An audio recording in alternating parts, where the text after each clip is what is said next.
Hi, my name is Jason Vickers. I'm the lead developer here at Phalanx Media, and this is our first tutorial that we're making to post at phalanxmedia.blogspot.com.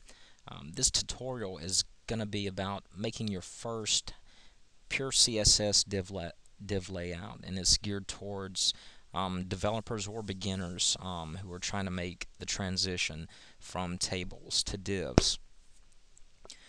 To start off here, you can see I have a basic HTML page where I've linked my style sheet, and inside of the body you'll see the divs that I've already set up. I'm going to start off with the div ID equals wrapper. Just as the name implies, this is my wrapper div. This div is going to contain all the other content within my page, and you'll also notice that I have used the parameter align and set that to center. This is one of the only instances where I'll actually use that parameter, and this is just so I can ensure all of my content within wrapper is going to be aligned to the center of my browser. Now if I go into styles.css, to save some time, I've already set up some of the style containers. My wrapper is going to be set with a width of 100%, and what this does, I know that no matter what the resolution is, this wrapper is going to stretch to the width of a user's screen. And just as I specified before, this is all going to be centered in the wrapper. The wrapper underscore inner is actually what is going to contain the page content, and I'm going to set that width to whatever width I want my website to be. For this tutorial, we'll just use 800 pixels, which I know that a lot of layouts are running wider, but we'll just use 800 pixels for this one.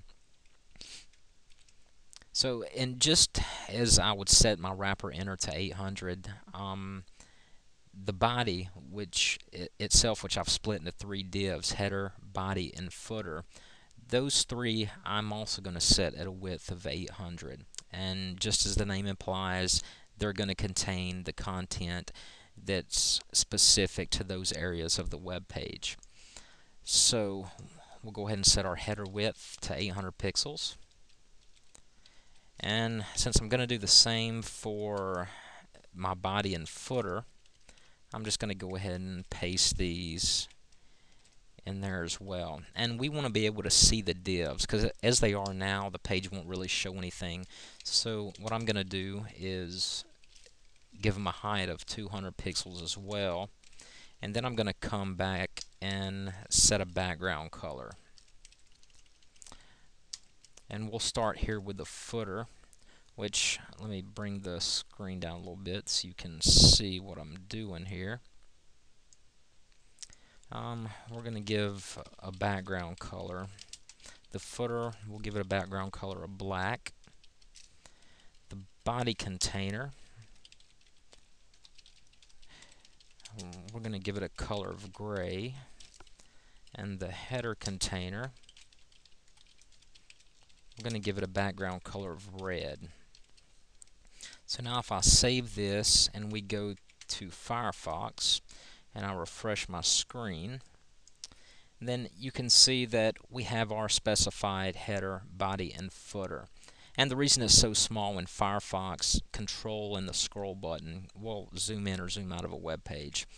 So the next thing you'd want to do is add a left and right column to your body. So what I'm going to do is create a div, which ID equals left column. And I'm going to add a right column.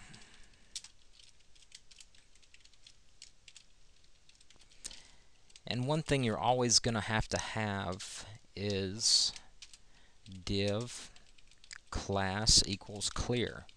And I'll get into that within the style sheet. So we'll go ahead and save that. Now you'll see inside the body container we got our left column, right column, and our clear div. So inside of our CSS file here, we're going to go underneath the body, and we're going to set our left column styles. And since the body is 800 pixels, I'm going to give my left and right column a width of 395 pixels. leaving me a 10 pixel buffer in between the two columns. And I'm going to set the height to 400 pixels and give them each of them a background color so we can see where they lay. And we'll just use some colors given to us here by NetBeans. We'll set the left column to green, and we'll create our right column styles as well, and I've given it a width of 395 pixels, height of 400 pixels, and a background color,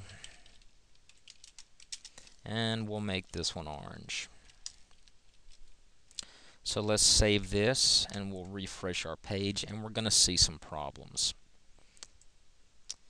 The first problem, they're stacked on top of each other. This is because in our left and right column we did not float. Of course, our left column is going to be floated left, and our right column is going to be floated right. Let's save it, go back, refresh our page, and you'll see the left and right divs are in the correct place, but the footer is hidden behind the left and right columns. And this is another problem that you'll typically run into, and I wanted to do that so you could see the solution and recognize it next time you run into the problem. We've set our left column and right column divs to 400 pixels in height, but the body container, which is containing those two columns, has a set height of 200 pixels. Now, what's happening when you set a container div with a set height and the content within it expands past that height, the height of the container div is not going to change. So what we have to do is take out that height, and this ensures that whatever container div is wrapped around that content, it's going to expand with the content. So if we save that, go back to Firefox and refresh, one thing we didn't do is specify our clear class in our style sheet, and all that's going to be is clear both.